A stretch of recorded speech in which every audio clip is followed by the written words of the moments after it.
আজকে বিকেলে কি বৃষ্টি শুরু হয়েছে আর এই ওয়েদারে কিছু খেতে মন চাইলো, তাই আজকে সন্ধ্যায় আমরা সবাই মিলে বানাচ্ছি সিঙ্গাড়া। তাই সব কিছুর তাড়াতাড়ি করে গুছিয়ে গাছিয়ে নিয়ে চলে এলাম। এখন দিদি সিঙ্গাড়ার তরকারিটা তৈরি করে দিল।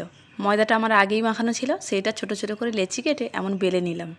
গোল করে লুচির মতো বেলে এখন ছুরি ছিল না, তাই চামচ দিয়ে এইভাবে কেটে নিলাম। এখন এর চারপাশে অল্প অল্প করে জল লাগিয়ে দেবো, যাতে মুখটা আটানোর সময় ভালো করে লেগে যায়। ব্যাস, এরপরে এর মধ্যে আলুর পুরটা দিয়ে দুটো মুখ ভালোভাবে জুড়িয়ে দিলাম।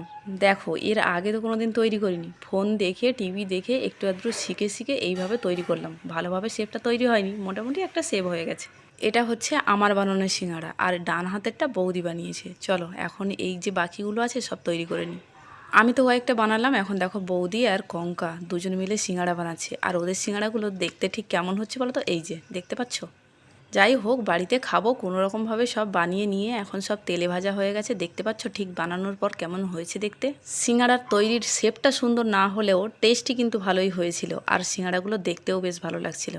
বাড়িতে খাওয়ার জন্য মোটামুটি বেশ ভালোই হয়েছে। এখন সিঙ্গাড়াগুলো সাজিয়ে নিলাম প্লেটে খাবো বলে। আর এদিকে দেখো, বাড়িতে দাদা বৌদির সেই বিয়ের ভিডিও এসেছে, ওইটাই দেখছি।